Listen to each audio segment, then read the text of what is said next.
to share with you. Let's get it straight. I take full credit for it. Accountability is huge in my life.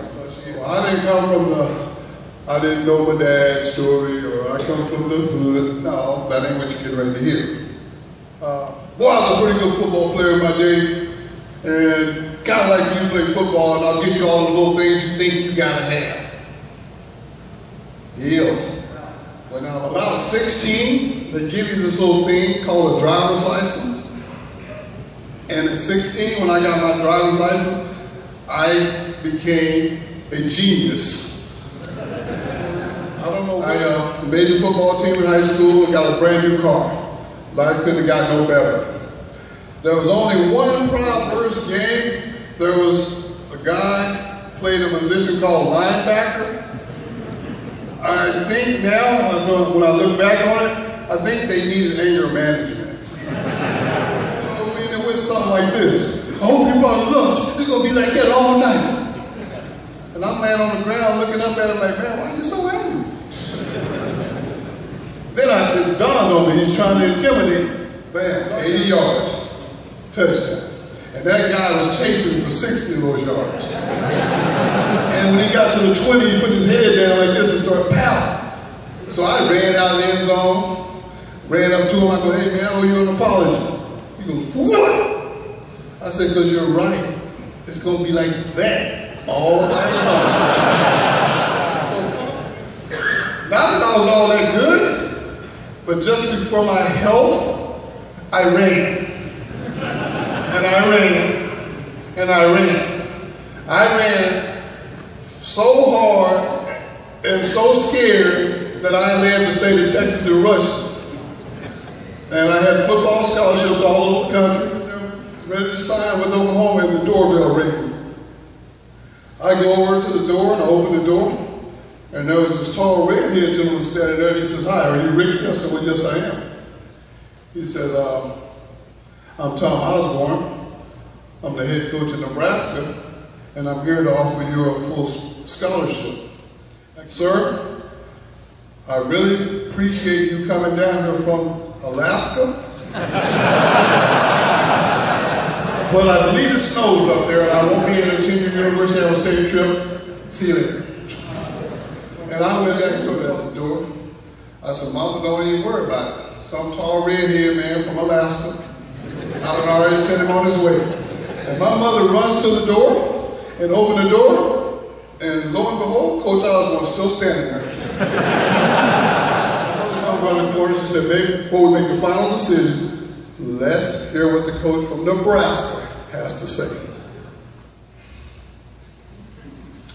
Yes, ma'am. Hey, coach, man, you a hell of a man. Y'all come wait outside. But don't leave. As soon as I get rid of this guy, I'll be back. I'm back in. And I'm like, hey, where the school I was looking for? Where Oklahoma at? And my dad stood up, and he pulled his belt from right here to right here. He balled up both his fists and said, we made our mind up. And I was like, who made their mind up, Dad? He said, we made our mind up. And he started walking toward me with his fist balled up. So I made a business decision. Started bagging up.